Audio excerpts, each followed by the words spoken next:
বিগত 17 বছর দেবিদ্বারে কোন রাজনীতি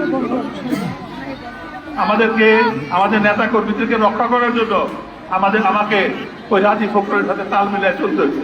তারপর আবুল কালাম আজাদ এই হয়েছে শুধুমাত্র আপনাদেরকে রক্ষা করার জন্য, আপনাদেরকে যদি যারা যাদের না যেতে হয় তাদের রক্ষা করার জন্য তাদের সাথে বুঝে পেয়েছিলাম। নাইলে কিন্তু আপনাদেরকে আরো মামলা হতো। আমার বিরুদ্ধে 1-11 সময় আপনাদের সেই দিনের কথা খেলা যায়, থানা থেকে আমাকে হ্যান্ডকাপ দিয়ে বাইদা গেঞ্জি গাইতে পায়জামা অবস্থায় দেবিদ্বারের থানা থেকে উপজেলা অফিস থেকে জাফরগঞ্জ বাজার করতো, আমাকে ঘুরাইছে। কিভাবে আমাকে নিপীড়িত করেছে, তারপরেও কিন্তু আমি স্বামী নাই। কারণ আমি এই মানুষগুলিকে ভালোবাসি, এই মানুষগুলিকে আমি ভালোবাসি। এই ভালোবাসার জন্য কিন্তু আমি দেবিদ্বারের মাটিতে আজকে বয়স হয়েছে আমার সাথে অনেক কেনা আছে, অনেকে মারা গেছে।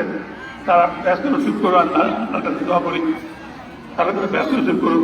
আমারও বয়স হয়েছে, তাই না? কিন্তু আমার যে ওয়াদাগুলি, কতগুলি ওয়াদা আমার রয়ে গেছিল বাকি, যেগুলি আমি যখন পূরণ করতে পারি নাই সময়ের কারণে।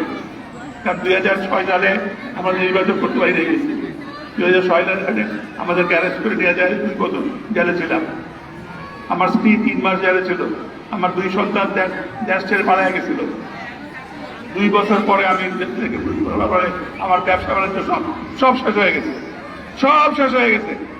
স্যার আমি রাজনীতি করছি কিসের জন্য? আপনাদের করার জন্যই তো আমার এই হয়েছে। আমার যে বাড়িতে আমি থাকতাম বনানীতে, অনেকে গেছেন তেজগাঁতে আমার ফ্যাক্টরিতে গেছেন না অনেকে, সেইগুলিকে বিক্রি করে দিয়ে আমি ঋণ শোধ করে দিই ব্যাংকে। তারপরে আসছি ময়দানে।